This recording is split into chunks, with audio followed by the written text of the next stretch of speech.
Hello everyone, so today we're going to be going through all the manga I read in August, which is a total of 55 volumes. Now that is a lot of manga, and to be honest, I don't want to be standing here for an hour talking about all these very in-depth, so I'll try to keep my thoughts short and sweet, but still get my point across. So the first manga I read in August was Beast Complex. This is a short story collection, kind of the prequel slash premise for Beastars. It kind of shows the relationships between two different characters who are not supposed to be friends, not supposed to be together. There's something keeping them apart. If you've read Beastars, then you know that this author, she likes to focus on animal characters. So usually these are relationships, friendships, whatever is going on between a prey animal and a predator animal. So I really enjoyed this manga. It made me think a lot. It was interesting to see the different relationships between the characters and what kind of issues they deal with because of society's view on prey and predator.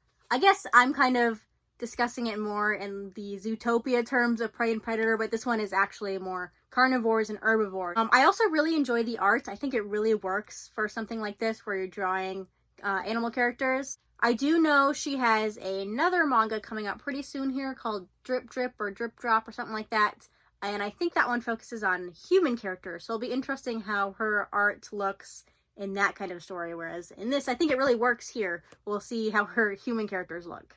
Anyway, reading this got me really excited to finally read Beastars whenever the final volume comes out. I've heard such good things about that manga, and I really think it's something I will like. So yeah, and then I believe after that there will be more of these Beast Complex short story volumes, and I'll look forward to those as well. Next, I read Witches. This is by the same creator as Children of the Sea. So I think this manga suffered the most from me reading so many things this month because I can't remember a lot of the details about this manga. I know it's about witches, obviously. It's a short story collection focusing on different types of witches and magic. It's not just your typical, like, sorcery, like witch hat, wand stuff. There's different types of magic and different characters that are described as witches, and all that is very interesting to see. Also, this has the same great art style as Children of the Sea, so sometimes you'll have to just sit there and stare at a page because the art is so nice, and it's captivating and kind of magical, if you'll let me describe it as that. So yeah, I did really enjoy this volume. I don't think I liked it as much as Children of the Sea, but Children of the Sea was just really weird and made me think a lot. So that's why I like that one. But this one is also weird and made me think a lot, just in a different way. So yeah, if you've been looking at this one and you're not sure whether to pick it up, I would recommend it. It is pretty good. The next thing I read this month was volumes 11 through 26 of Golden Kamuy. So I talked about Golden Kamuy a couple months ago. I then finished everything that is available to read physically in English so far. And my opinions on Golden Kamuy have not changed. I love it. I know the main complaint about Golden Kamuy is that it's so many genres, it doesn't know what it's doing, it's going all over the place. And yes, that is true, and that's what I like about it. So this one has a really big cast of characters. They all have their own motivations for why they're trying to find the treasure that's going on. It's a treasure hunt, basically. And all the characters are very interesting and unique.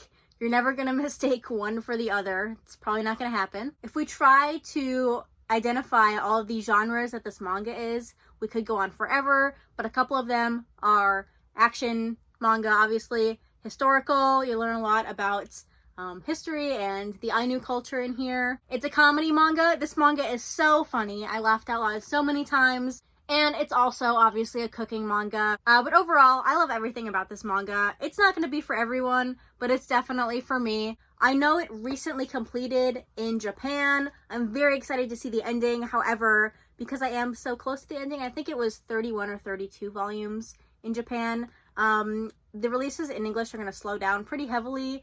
I think volume 27 is almost out, and then volume 28 doesn't come out until March next year or something like that. I'm probably just going to wait until all the volumes are out in English and then read the last bit all at once. Hopefully I don't get spoiled for anything doing that, but I really think that's the best way to read this manga. But yeah, this was one of my favorite reads this month. It might actually be my favorite of the month. So yeah, I'm really excited I got to read it this month. So after Golden Kamuy, I read two series that I dropped pretty quickly. So the first one is Maidens in Your Savage Season. This is an 8-volume long manga about, it's kind of a coming of age story, discovering yourself. It's about these girls who are all in a literature club, and they become interested in SE Cross is what they call it. And they all kind of have their own journey that they go through separately and also together. And it's just not my thing. I thought it might have been So that's why I tried it out. But I read 4 volumes out of the 8, and I didn't think I was going to get much out of it if I kept reading it. So I went ahead and dropped it. So I'm not going to say whether it's good or bad because I didn't finish it, but I just personally didn't care for it. So I went ahead and passed along the volumes I had and stopped reading it. And then the other series that I stopped reading this month and dropped was Marduk Scramble. This is a 7-volume long series. It's like cybernetics. It's a mystery manga, an action manga, and also there's a mouse that can shapeshift into literally anything. And he talks. And I just didn't care for it. I couldn't even finish volume 2. I just didn't care. There's really no build-up. It's all just action, action, action. And I just knew I wasn't going to like it if I kept reading it and finishing it. So I was done with it after volume 2. So those are 2 series I dropped this month. And then after that, I read Lucifer and the Biscuit Hammer. So the premise of the series feels like something a little kid would come up with. Basically, all of a sudden, there's this giant hammer in the sky. And there's an evil wizard who wants to use the hammer to destroy the earth. However, there's also this other side, this princess, and she has 12 knights, and it is her goal to save the planet or stop the evil wizard from destroying the earth with this giant hammer. However, secretly, she is also wanting to destroy the planet, and she basically meets the main character who decides to help her with eventually destroying the planet after they save the planet. My problem with this manga, we're going to start with that, is the pacing. The pacing is really all over the place. It has an incredibly slow start with just our first main character back here, and then our secondary main character here. They're basically by themselves for almost the entire first volume, and then one other character is introduced. I'm not counting the lizard guy.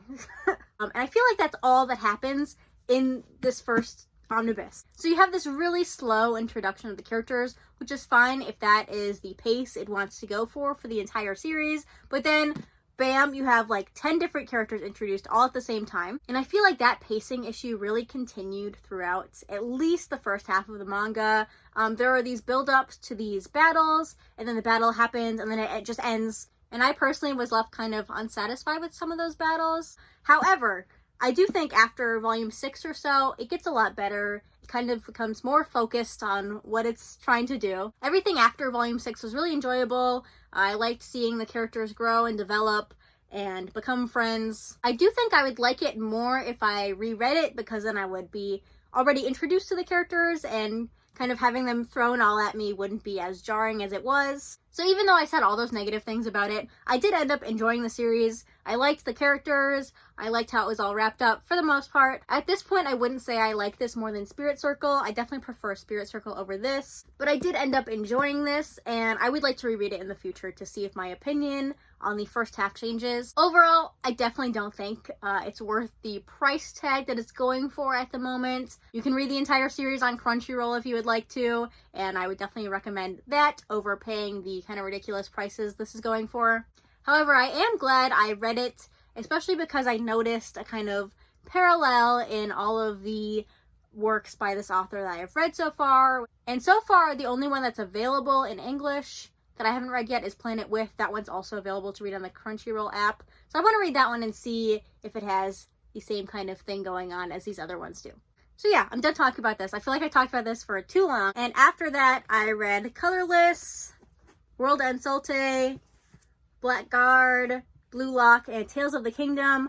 I made an entire video talking about all 5 of these first volumes. So if you want to hear my thoughts on these, go ahead and click on that video. I'm not going to repeat them. I will, however, rank my enjoyment of these volumes. So let me do that right now. So here these are ranked from best to worst in my personal opinion. I will be continuing to read all of these except for Colorless. The next thing I read in August was volumes 1 through 10 of Levius Est. This is a continuation of the Levius hardcover that I read last month. You do have to read that one before you read this, otherwise you will be very confused, just like all the Goodreads reviews that I read about volume 1. This pretty much picks up exactly where the hardcover left off. Basically you have Levius, who is kind of cybernetically enhanced to be this MMA fighter, and in this case, MMA stands for Mechanical Martial Arts. So it's basically a bunch of people who are cyborgs who are fighting.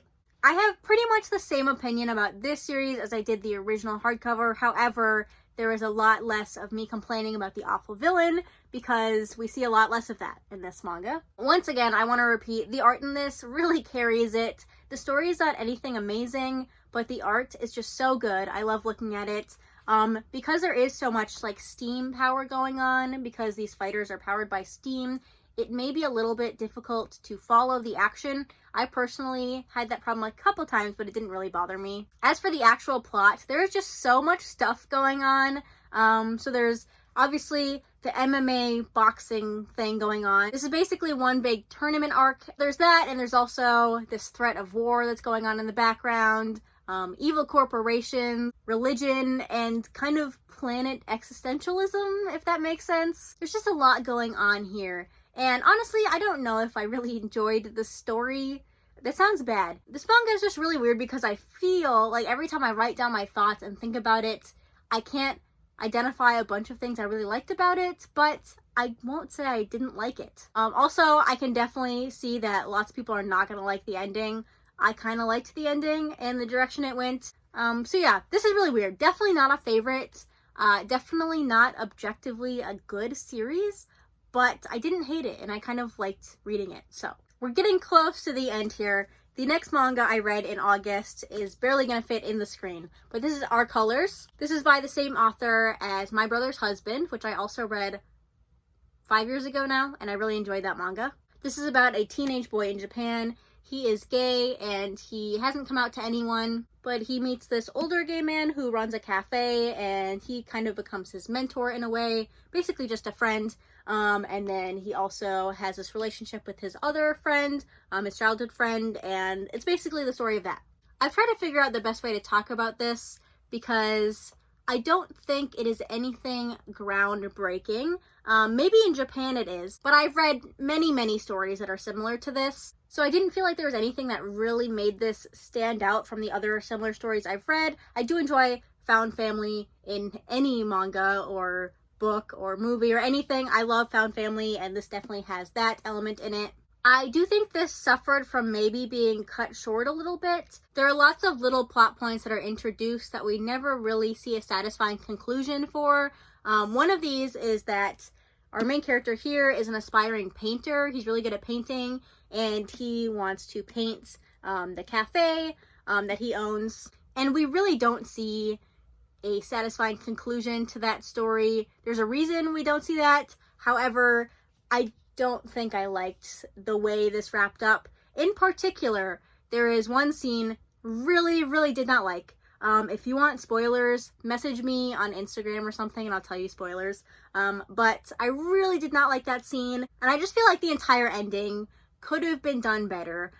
Again, I'm not sure if the author was on a time crunch or anything like that. I just feel like this could have gone on a little bit longer, kind of wrapped up some of the plot points it introduced. Before that, before we got to like the final third of it, I was really enjoying the manga. And again, I don't dislike it.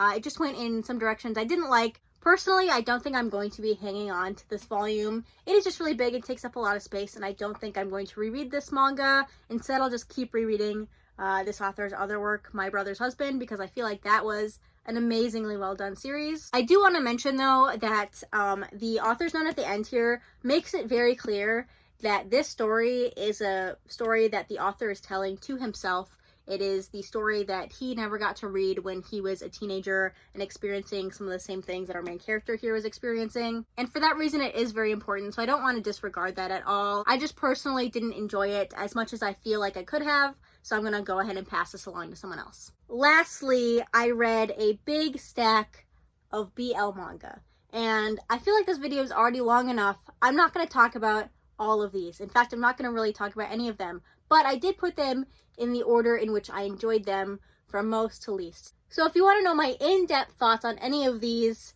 either leave a comment down below or message me on Instagram or something. But for the most part, I would recommend all of these. There aren't any that I really hated, even though Lynx is on the bottom. I didn't hate it. It didn't do anything I really disliked. I just didn't like it as much as the other ones. But yeah, if you have any questions about any of these, go ahead and ask me somewhere and I'll respond and tell you what I think of them. But yeah, that's gonna do it for this video. Thanks for watching. If you've read any of these, let me know your comments on those down below. Otherwise, let me know what you read this month and what you thought of it, whether it was positive or negative. But yeah, that's going to be it. Thanks for watching, and I'll see you next time. Bye!